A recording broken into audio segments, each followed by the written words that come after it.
Menanggapi video tersebut, kita mengetahui bahwa tujuan dari hukum humaniter internasional adalah untuk melindungi semua korban konflik bersenjata, termasuk warga sipil dan kombatan yang telah meletakkan senjata mereka. Warga sipil yang didefinisikan sebagai semua orang yang bukan kombatan tidak boleh menjadi sasaran serangan. Pengecualiannya adalah warga sipil yang turut serta secara langsung dalam permusuhan. Mereka dapat dijadikan sasaran serangan, tetapi hanya selama mereka berpartisipasi secara langsung dalam pertempuran.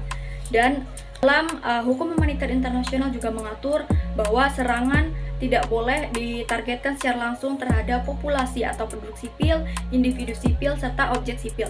Namun dalam video tersebut kita melihat bahwa daya ledak dan radiasi yang dihasilkan senjata nuklir itu tidak hanya menghancurkan target militer saja, tetapi juga membinasakan penduduk sipil serta objek sipil yang dilindungi oleh hukum perang. Tindakan ini tidak sejalan dengan prinsip-prinsip hukum humaniter internasional, khususnya kewajiban untuk melindungi penduduk sipil dan membatasi penderitaan manusia. Tindakan ini juga dapat dikualifikasikan sebagai kejahatan perang serta pelanggaran terhadap kewajiban internasional suatu negara untuk menghormati dan menegakkan hukum humaniter internasional. Selanjutnya kita akan membahas mengenai keterkaitan materi tersebut dengan prinsip-prinsip yang ada dalam HHI. Yang pertama itu ada prinsip kemanusiaan yang menekankan bahwa setiap konflik bersenjata penderitaan manusia harus diminimalkan. Cara dan alat peperangan tidak boleh menyebabkan penderitaan yang tidak perlu terhadap manusia. Kota yang berpenduduk bukanlah sasaran militer yang sah karena efeknya menyeluruh dan tidak ada cara untuk memastikan bahwa hanya target militer saja yang terkena.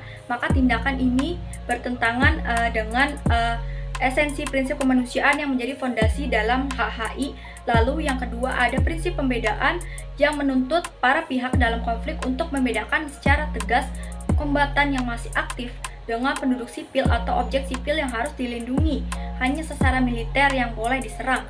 Maka tindakan ini melanggar prinsip pembedaan karena bersifat indiskriminatori atau tanpa pandang bulu terhadap warga sipil dan objek sipil. Lalu yang ketiga ada prinsip proporsionalitas yang mengatur bahwa kerugian sipil dan kerusakan harta benda yang ditimbulkan oleh serangan militer itu tidak boleh berlebihan dibandingkan dengan keuntungan militer yang diharapkan.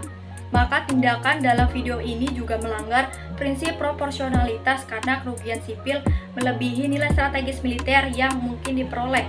Lalu yang keempat ada prinsip pencegahan yang mewajibkan pihak yang berperang untuk mengambil semua langkah pencegahan yang layak untuk menghindari atau meminimalkan korban sipil dan kerusakan objek sipil. Dalam tindakan ini tidak mungkin memastikan keselamatan warga sipil ketika senjata nuklir tersebut dijatuhkan di area perkotaan, sehingga tindakan ini melanggar prinsip pencegahan.